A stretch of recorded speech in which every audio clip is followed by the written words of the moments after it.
Good morning sa inyong lahat mga kababayan. Ngayon po yung day 3 natin dito sa Japan. At buhay trainees. So natapos na namin i-segregate yung mga basura. Ngayon naman mag-prepare na kami ng agahan. Kasi ngayong araw na to magsisimula na yung first day training namin ngayon. Kaya kailangan na namin magayak para kasi mamaya pa mga alas 9 yung pasok. Prepare lang muna kami ngayon para mamaya diretso na kami. Yun.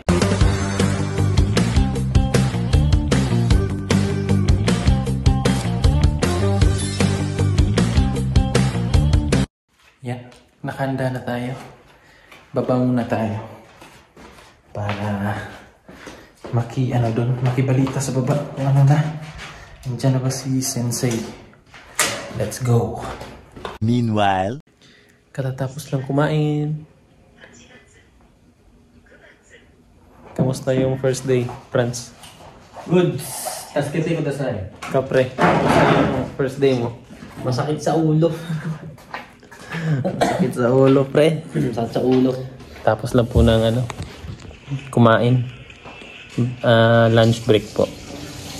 Sinabayan kami ng Sensei. Kumain siya ng apritada na 555 yun, pre. Kumain siya nun. Sarap pa naman siya. So bukas pagluluto namin siya ng adobo. Patikim natin sa kanya. So mamaya ulit yung klase namin. Mga alauna ng hapon, and then matatapos yun alas 6 ng hapon din. Then mamimili kami ng pangsahog sa adobo para bukas. Ayan. Samahan nyo kami mamaya. 2,000 years later. Kabulag tayong mga kasama ko dito. Ito nga pala si Franz, taga Davao. Franz. Yan po si Franz Kisaba. Yan. Taga Davao po yan. Kasama ko. Ito naman si busy siya sa study. Pre, pakilala ka sa vlog ko, pre.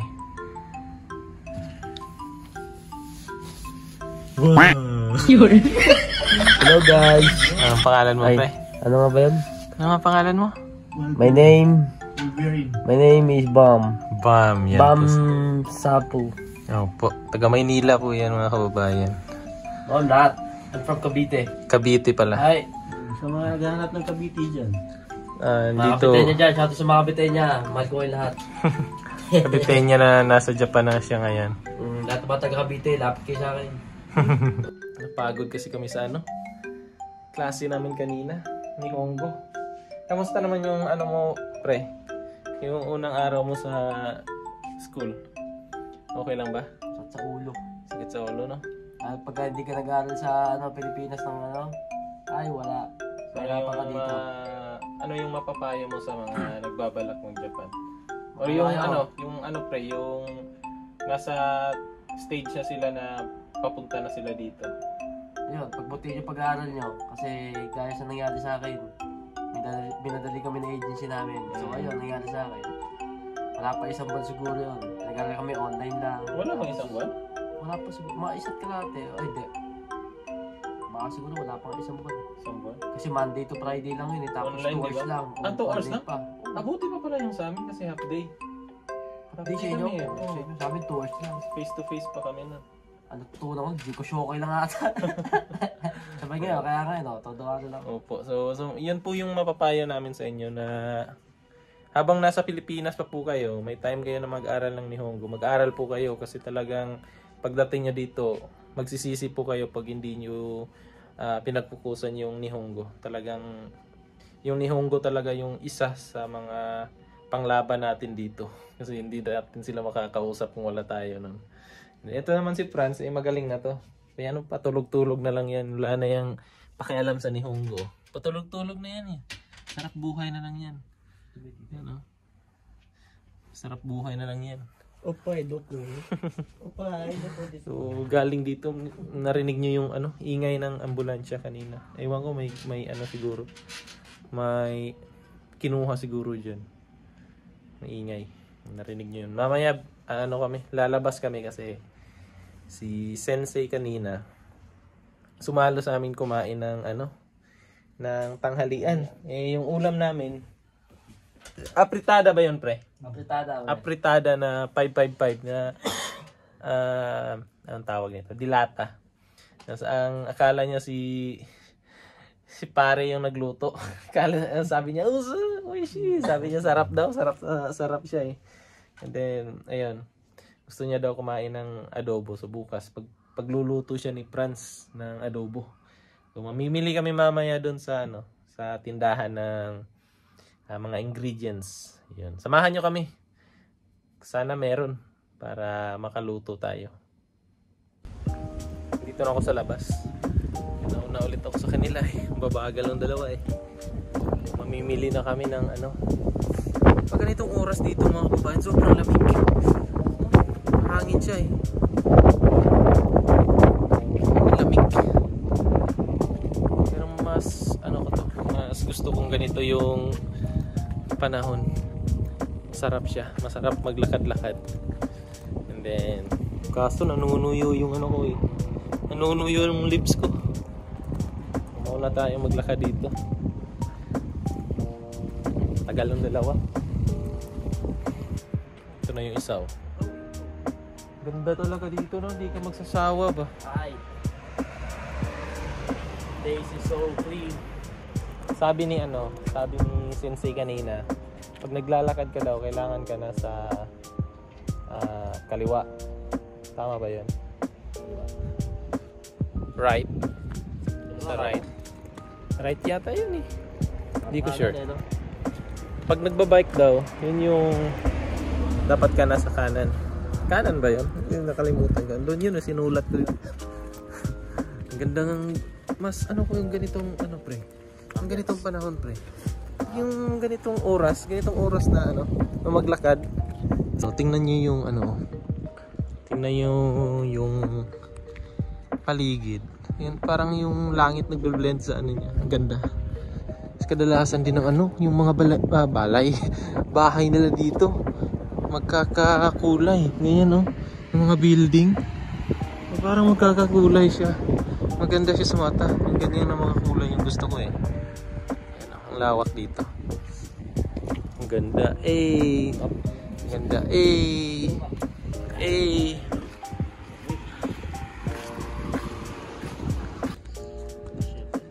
pasikat na yung palubog na. Alas 7 na dito. Alas 7 na dito, pero yan ang ganda. Ito yung sinasabi ko, yung puno nila ginagawa nilang parang bonsai.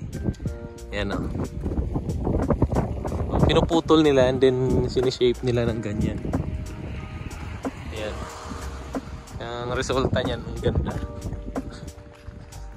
Shimono Dai. Ito pala. Ano yung prutas na pinya? Ito yung ayan ang pinyaw. Yan. Ito yung pinya. Meron.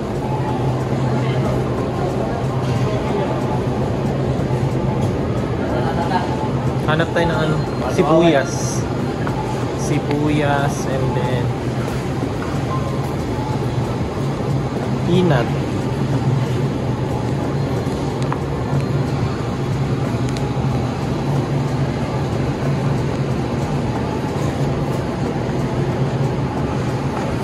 Daki oh. Dako kayo. Ay, ito pwede tayo bibilin to para prito na lang. Para prito na lang. Yun na lang hindi. Pinili mo na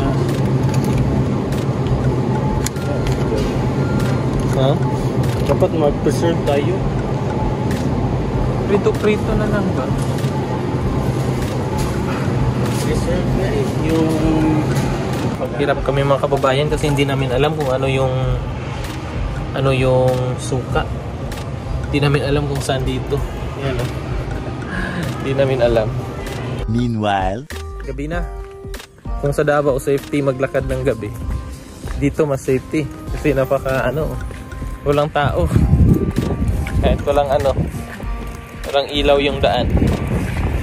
Maliwanag naman kasi may mga ilaw naman yung mga building. Kaso hindi tayo makita yung mga binili namin, mamaya pakita namin. Magluluto pa kami ng lulutuin natin, pre. Wala kaming kakainin ngayon. Yan alas 8. Alas 8 na ba? Alas 8 na pala. Magluluto pa kami. May curfew pa naman. Curfew kami ng alas 7 mga kababayan.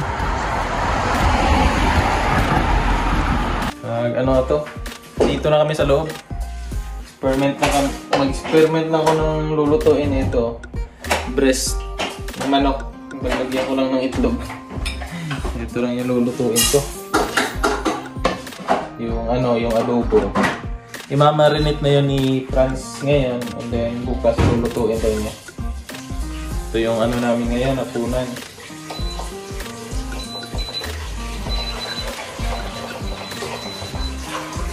Ayan. Saing na naman ng bigas.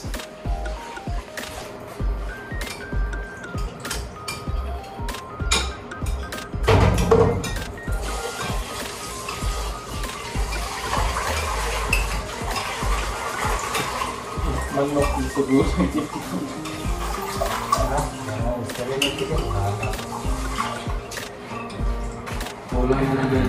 Yung manok hinaluan ng itlog. Double kill. Manok na naging papuntang manok pala. Manok. Yung anak tsaka yung yung anak tsaka yung ina. Luto. Experiment tayo dito. Kami dito mga kababayan kanina. Nahirapan kami maghanap ng suka. Nagtanong kami doon. Buti na lang. Pero ang galing dito. Kasi pag magtanong ka sa kanila, talagang sasamahan ka kung saan yung hinahanap mo. Tuturo talaga sa'yo. Sasamahan ka. Hindi kagaya sa Pilipinas na turo lang. Yung nguso lang yung ito. Nguso lang yung gamit. Yung dun. Ganun lang yung dito, galing. Sasamahan ka, no? Hanggang kahit busy sila kasi kanina busy yun sila Pero pag magtanong ka sa kanila, talagang sasamahan ka ta. Ang galing nila. Kaya saludo ako dito sa Japan. Napaka gandang bansa to. Kaya sa mga nagbabalak, push nyo na yan para sama-sama tayo dito. Sama-sama tayo makaka-experience ng Japan. So, laban Japan. Ito na. Prito ko lang to. Tingnan natin anong lasa.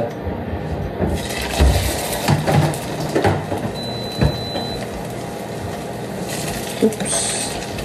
Nesty ka na naman. Ay. Nesty pa pala tayo dito Nesty pa pala tayo dito. Ay. Gilaw kaya lang ko. Masarap. Gilaw? Yellow dyan siya. May nakita ko kung yellow daw, feeds yung kinakain. Yung orange daw yung yolk niya is yung mga insekto, yung mga kinakain. Native, yung pinapakawalan lang nila. Yan. Ano kayang lasa nito ngayon? First time namin magluto ng ganito. Tingnan nyo. Naubos yung utak ko sa sa school, sa klase kanina. Naubos yung utak ko kaya ewan ko na kung tong ginagawa ko. Ginagawa mo. Fans naman nagmamarinate na siya. I-try mo muna yun. Yung suka ba talaga yan? Maasim ba talaga yan? Kasi baka matamis yan. Hindi, alak pala. Anong nakalagay dyan? Shoyu. Shoyu nga, ano man yun? Toyo man yun? Shuka. Shunga. Masarap yung suka niya. Masim. Parang may ano siya. May flavor. Try mo. Ayaw ko. Nagkakaano yan ng tiyan. Try mo nga. Wait mo. Hindi.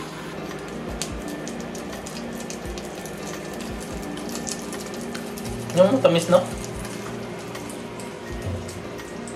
Ang matamis siya.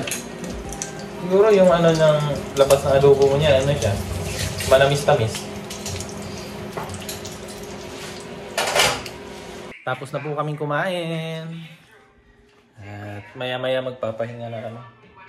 Tapos na din yung ano, yung minarinate ni Franz na aadobuhin bukas. Asa na yun? Ito. Minarinate na niya. May kanin pa pala dito, pre. Yan. Bukas to. Lulutuin niya ni Franz. Ayun, hanggang dito na lang po. At maraming salamat po sa inyong panunood ng aking vlog ngayong araw na ito. Bukas ulit. At sa mga hindi pa po nag-subscribe ng aking channel, mag-subscribe na po kayo. At maraming salamat po sa inyong panunood, sa walang sawang suporta. At bye-bye!